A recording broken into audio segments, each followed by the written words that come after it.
Hello friends, പുതിയ വീഡിയോയിലേക്ക് എല്ലാവർക്കും സ്വാഗതം. ഇതാണ് ചൈനീസ് ബുഷ് ഓറഞ്ച്. നമ്മൾ ഇന്നൊരു അച്ചാർ ഉണ്ടാക്കുന്ന റെസിപ്പി വീഡിയോ ആയിട്ടാണ് വന്നിട്ടുള്ളത്. നമ്മുടെ സാധാരണ ഓറഞ്ച് കഴിക്കുന്ന പോലെ ഇത് നമുക്ക് കഴിക്കാൻ പറ്റില്ല. കാരണം കയ്പും പുളിയൊക്കെ നിറഞ്ഞൊരു പ്രത്യേക ടേസ്റ്റാണ്. ചെറുതായ ഒരു ബുഷ് പോലെയാണ് ഈ ഒരു ചെടി വളരുന്നത്. നമ്മളിത് അച്ചാർ, മർമലേഡ്, ജ്യൂസൊക്കെ പോലുള്ള വിഭവങ്ങൾ ഉണ്ടാക്കിയിട്ടുണ്ടെങ്കിൽ നല്ല ടേസ്റ്റ് ആയിട്ടുണ്ടാവാം.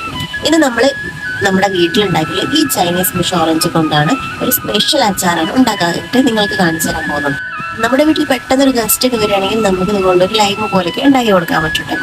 ഇതിന്റെ മധുരമുള്ള ഒരു വെറൈറ്റിക്ക് പറയുന്നത് മാൻഡറിൻ ഓറഞ്ച് എന്നാട്ടോ. നമ്മുടെ ഒരു ഏട്ടൻ്റെ വീട്ടിൽ ആ ഒരു ഓറഞ്ചിന്റെ ഭാഗമായി കഴിഞ്ഞാൽ നിങ്ങൾക്ക് ഞാൻ ആ വീഡിയോയിൽ കാണിച്ചു തരാവുന്നതാണ് കേട്ടോ. പഴുത്ത നല്ല കടും മഞ്ഞ നിറത്തിൽ കുഞ്ഞിന് ഓറഞ്ചിനെ പോലെ ഇരിക്കും കേട്ടോ. ഒരു ബുഷ് പോലെയാണ് ഈ ഒരു ചെടി വളരുന്നത്. നിറയെ കായ്കളാണ് കേട്ടോ. ഇനി നമുക്ക് പെട്ടെന്ന് ഒരു അച്ചാർ ഉണ്ടാക്കിയെടുക്കാം.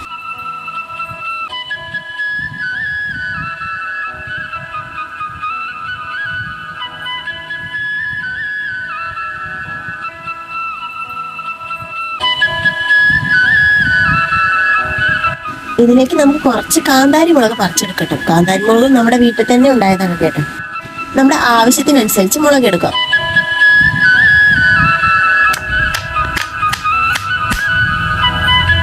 ഇഞ്ചി, വെളുത്തുള്ളിയും, കാന്താരി മുളകും, കറിവേപ്പിലയാണ് നമ്മൾ എടുത്തിട്ടുള്ളത്. ഒരു പാത്രത്തിൽ എണ്ണ ചൂടായതിനു ശേഷം നമ്മൾ എടുത്തു വെച്ചിട്ടുള്ള പച്ചമുളകും ഇഞ്ചിയും വെളുത്തുള്ളിയും എല്ലാം ഇട്ട് കൊടുക്കാം.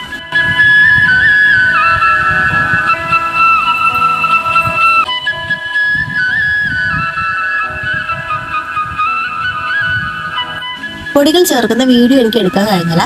അപ്പൊ നമ്മൾ കുറച്ച് അച്ചാർ പൊടിയും അതുപോലെ മുളകും പൊടിയും പെരിഞ്ജീരകത്തിന്റെ പൊടിയും ഉലുവയാണ് ചേർത്തിട്ടുള്ളത് കേട്ടോ. അതിനുശേഷം നമ്മൾ ഇതിലേക്ക് കഷ്ണങ്ങളെല്ലാം ഇട്ട് കൊടുക്കാം. പിന്നെ ഒരല്പം കായത്തിന്റെ പൊടി കൂടി ചേർത്ത് കൊടുക്കുന്നുണ്ട്. അല്പം കറിവേപ്പിലയും ആവശ്യത്തിന് ഉപ്പും ചേർത്ത് നന്നായി ഇളക്കി യോജിപ്പിച്ച ശേഷം കുറച്ചു നേരം നമുക്കിത് തണുക്കാൻ വേണ്ടിയിട്ട് വെക്കാം. അച്ചാർ തണുത്തതിന് ശേഷം അതിലേക്ക് കുറച്ച് സുർക്ക കൂടി ഒഴിക്കുന്നുണ്ട് കേട്ടോ. പിന്നെ അല്പം മധുരം കൂടി ചേർത്ത് കഴിഞ്ഞപ്പോൾ നല്ല അടിപൊളി അച്ചാർ റെഡി ആയിട്ടുണ്ട്. ഇനി നമ്മുടെ ആവശ്യത്തിന് വേണ്ടിയിട്ട് ഇങ്ങനെ പാത്രത്തിലാക്കിയിട്ട് എടുത്തു വെക്കാം. നന്നായിട്ട് അലിഞ്ഞതിന് ശേഷം എടുത്ത് ഉപയോഗിക്കാവുന്നതാണ്. പൊതുവെ എനിക്ക് നാരങ്ങാച്ചാർ ഇഷ്ടമുള്ള ഒരാളല്ല കേട്ടോ. പക്ഷെ ഈ ഒരു ടേസ്റ്റ് എനിക്ക് നന്നായിട്ട് ഇഷ്ടപ്പെട്ടു. അപ്പോൾ ഇന്നത്തെ വീഡിയോ ഇഷ്ടമായിട്ടുണ്ടെങ്കിൽ ലൈക്ക് ചെയ്യാൻ മറക്കരുത്.